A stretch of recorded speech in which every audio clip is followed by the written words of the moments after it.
रानू चिड़िया खेती बाड़ी का काम करती थी। वो अपने खेत में अपने ट्रैक्टर से हल चलाकर जमीन नरम करती और सारा दिन खेतों में काम करती।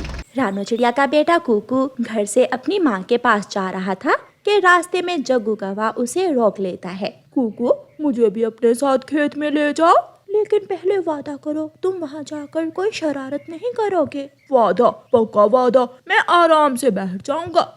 फिर कुकू जग्गू कौवे को अपने साथ खेत में ले जाता है। कुकू की मम्मा ट्रैक्टर चला रही थी। वो कुकू को देखकर अपना ट्रैक्टर रोकती है और कुकू के पास आ जाती है। कुकू बेटा, अच्छा किया जो आप खेत में आ गए। मैं ट्रैक्टर चला रही हूँ और आप सब्जी के खेत से जाकर टमाटर तोड़ लें। मम्मा, मेरा दोस्त जग्गू भी मेरे काम में मदद करेगा। हाँ, दोनों दोस्त मिलकर काम कर लो, ऐसे काम जल्दी हो जाएगा। मम्मा चिड़िया फिर से ट्रैक्टर से काम करने लगती है। कुकू और जग्गू सब्जियों के खेत में जाकर टमाटर तोड़ने लगते हैं। मम्मा चिड़िया अपना काम खत्म करती है और थोड़ी देर के लिए पेड़ के नीचे बैठकर आराम करने लगती है। कुकू, क्या तुम्हें ट्रैक्टर चलाना आता है? नहीं, मैं अभी छोटा हूँ। जब मैं बड़ा हूँगा तो मैं ट्रैक्टर चलाना सीखूंगा। मैं अपने मामा के पास गया था, वहाँ एक बार मैंने ट्रैक्टर चलाया था। मैं तुम्हें ट्रैक्टर चलाकर दिखाऊं? ना, तुमने वादा किया था तुम कोई शरारत नहीं करोगे। कुकू फिर से अपने काम में लग जाता है और जग्गू कौवा चुपके से जाकर चाबी घुमाता है और ट्रैक्टर स्टार्ट कर लेता है। कुकू की मम्मा भागकर ट्रैक्टर के पास जाती है और ट्रैक्टर को बंद करती है। गंदा बच्चा, चलो उतरो नीचे और भाग जाओ यहाँ से। कुकू, यहाँ आओ। कुकू भी वहाँ आ जाता है। जग्गू, तुम बहुत शरारती हो। मैं आज के बाद कभी तुम्हें अपने साथ नहीं लेकर आऊंगा। मैं नहीं जाऊंगा, मैं ट्रैक्टर चलाऊंगा। जग्गू तो जिद करने लगता है। तुम जाते हो या एक लगाऊं? गंदी गंदी, कुकू की मम्मा गंदी। जग्गू भी कालू कौवे और गोरी कौवे का बेटा था। वो बहुत बदतमीज था। वो रोता हुआ घर भाग जाता है और अपनी मम्मा से कहता है, मम्मा मम्मा, कुकू मुझे अपने साथ खेत में ले गया। सारा दिन मुझसे सब्जियां तुड़वाई और जब मैं थोड़ी देर के लिए चिड़िया के ट्रैक्टर पर बैठ गया तो उसने मुझे मारा। मम्मा, मुझे बहुत मारा है चिड़िया ने। जग्गू की बात सुनकर गोरी कौवी आग भगोला हो जाती है। उस छोटी चिड़िया की इतनी हिम्मत कि मेरे जग्गू बेटे को मारे। मैं अभी जाकर पूछती हूँ उसे। गोरी कौवी गुस्से में घर से निकलती है और सीधी चिड़िया के खेत में जाती है। कहाँ हो चिड़िया, कहाँ हो? मैं पूछती हूँ तुझे। लेकिन कुकू और उसकी मम्मा तो घर चले गए थे। कुकू बेटा, आइंदा कभी भी उस शरारती बच्चे को अपने साथ खेत में न लेकर आना। मम्मा, मैं जा रहा था कि वो खुद ही मेरे साथ आ गया। गोरी कौवी भी चिड़िया के घर पहुँच जाती है। तेरी हिम्मत कैसे हुई मेरे बेटे को मारने की, छोटी चिड़िया? मैंने कब मारा तुम्हारे बेटे को? मैंने तो उसे खेत में आने से मना किया था। और तुम मेरे जग्गू बेटे से सब्जियां भी तुड़वाती हो। मेरा बेटा कोई नौकर है तुम्हारा? अच्छा बाबा, मुझे माफ कर दो। आज के बाद अपने बेटे से कहना कि मेरे खेत में ना आए। कौन रोक सकता है मेरे बेटे को? मेरा बेटा आएगा, जो करना हुआ कर लेना। गोरी जैसे गुस्से में आई थी वैसे ही गुस्से में वहाँ से चली जाती है। दूसरे दिन रानू चिड़िया अपने खेत में काम कर रही थी कि गोरी कौवी जग्गू को साथ लेकर चिड़िया के खेत में आ जाती है। वो चोरी चोरी चिड़िया की सब्जियां तोड़ने लगती है। वो लाल लाल टमाटर तोड़ती है और फिर कद्दू भी। जग्गू बेटा, मैं ये सब्जियां घर छोड़ कर आती हूँ और फिर हम दोनों तुम्हारी नानों के पास जाएंगे। मम्मा जल्दी आना, मैं यहाँ छुपकर लाल लाल टमाटर खाता हूँ। गोरी कौवी सब्जियां चोरी करके घर छोड़ने चली जाती है और जग्गू चोरी चोरी लाल लाल टमाटर खाने लगता है। रानू चिड़िया काम से थक गई थी। वो ट्रैक्टर खड़ा करती है और दोपहर आराम करने अपने घर चली जाती है। रास्ते में उसे गोरी कौवी मिल जाती है। गोरी, तुम ये सब्जियां कहाँ से लाई हो? मेरी माँ का बहुत बड़ा खेत है, मैं ये सब्जियां अपनी माँ के खेत से लाई हूँ। मानो या ना मानो गोरी, ये टमाटर तो मेरे खेत के हैं। मैं तुम्हारी टांगे तोड़ दूंगी अगर दोबारा मुझे चोर कहा तो। मैं कोई चोरनी हूँ? चोरनी नहीं तो और क्या हो?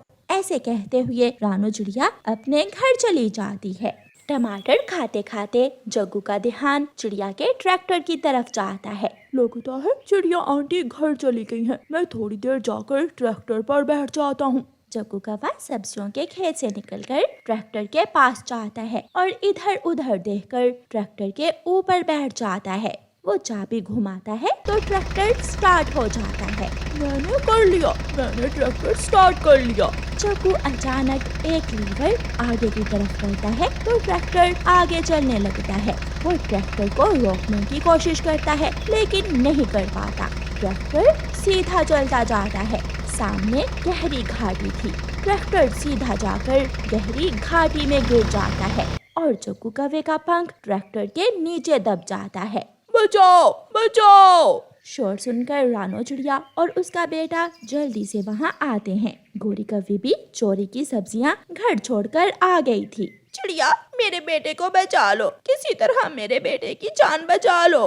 गोरी, हम सब मिलकर भी इस ट्रैक्टर को सीधा नहीं कर सकते। हाँ, किसी तरह से जग्गू बेटे का पंख बाहर निकालो। फिर गोरी बहुत मुश्किल से जग्गू का पंख ट्रैक्टर के टायर के नीचे से बाहर निकालती है, लेकिन जग्गू कौवा बहुत घायल हो गया था। मेरे दोस्त, देखो, बड़ों का कहना ना मानने की सजा मिली है आपको। जग्गू कौवा दर्द से रोए जा रहा था। गौरी, ज्यादा देर ना करो, अब जल्दी से जग्गू को बुलबुल डॉक्टर के पास ले जाओ और जग्गू के पंख पर पट्टी करवा लो। ऐसे जग्गू कौवे को शरारत की सजा मिलती है। अगर गौरी कौवी ने अपने बेटे को मना किया होता तो आज जग्गू के साथ ये सब ना होता। प्यारे दोस्तों, वीडियो को लाइक और चैनल को सब्सक्राइब करना बिल्कुल मत भूलना। आपका धन्यवाद।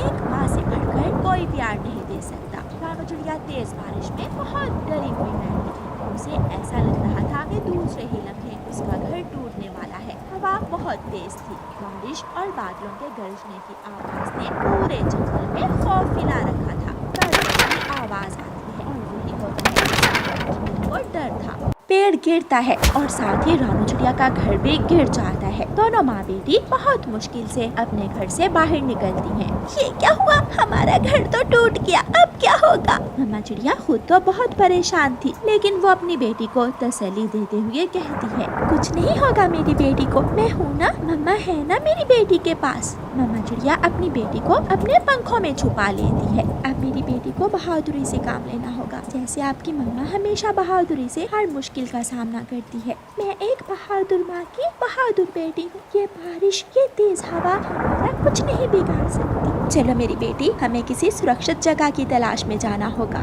मम्मा चिड़िया अपनी बेटी को लेकर उड़ती है। वो उड़ते उड़ते घने जंगल में चली जाती है। गुड़िया बेटी, आप यहाँ बैठ जाओ और मैं जंगल में थोड़ी दूर तक देख कर आती हूँ। मम्मा चिड़िया अपनी बेटी को एक बड़े पेड़ की डाल पर बिठाकर जंगल में दूर तक जाती है।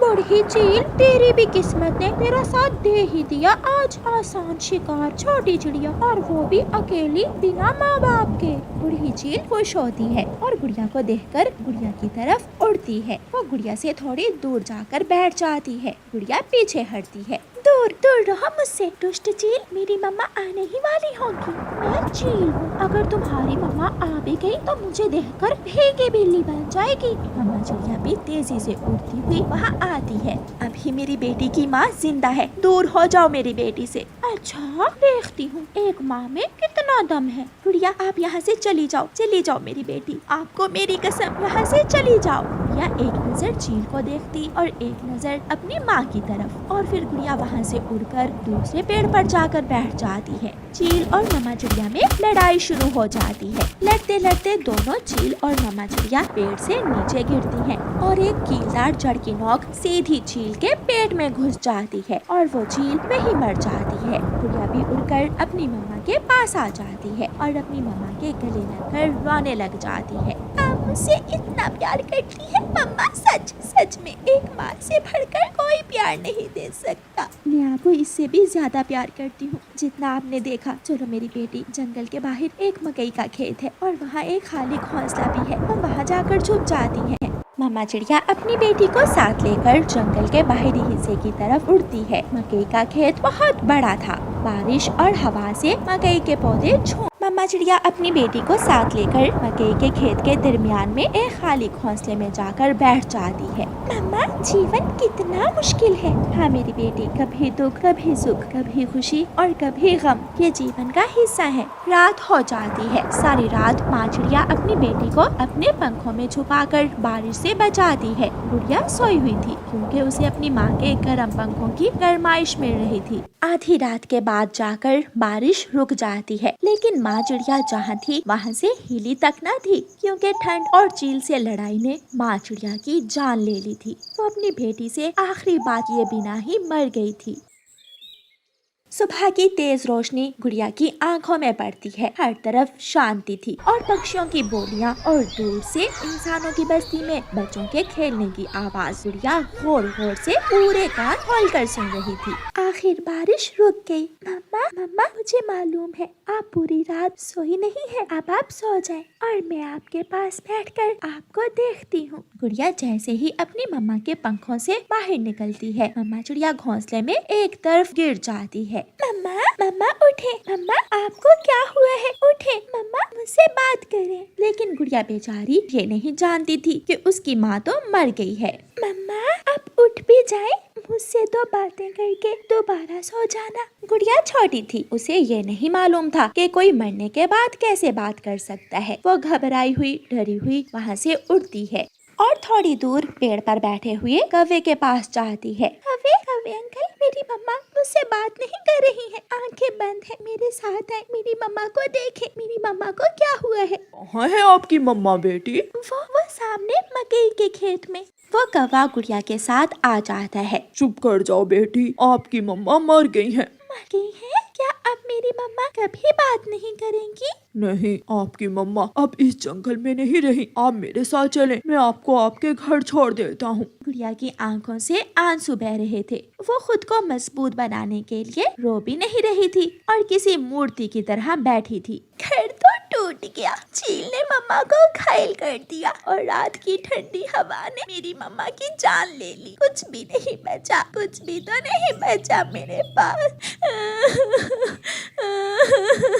ऐसे कहते हुए गुड़िया फूट फूट कर ऊंची आवाज में रोने लग जाती है। मेरे साथ चलो बेटी, ये जगह ठीक नहीं है। थोड़ी देर तक किसान भी खेत में आने वाला होगा। चलो जंगल चलें, उस जंगल में जिस जंगल में आपकी मम्मा की यादें हैं और जिस जंगल में आपकी मम्मा ने अपना बचपन गुजारा है। मैं जाती हूँ। गुड़िया कौवे के साथ जंगल चली जाती है। कौवा गुड़िया को अपने घर ले जाता है। बेटी, आज से आप मेरे साथ इसी घर में रहोगी। मैं कोशिश करूंगी आपको आपकी माँ की कमी महसूस ना होने दूं। आंटी, मैं भी आपको माँ की तरह ही प्यार करूंगी। चलो सब झरने पर जाते हैं। बारिश के बाद झरने पर तितलियां आई होंगी। गुड़िया गोरी और कालू कौवे के साथ झरने पर चली जाती है और फूलों के पास बैठकर फूलों पर उड़ती हुई तितलियों को देखने लगती है। उसकी आंखों में आंसू थे। छोटी गुड़िया का दुख बहुत बड़ा था। शायद समय ही उसके दुख का मरहम था।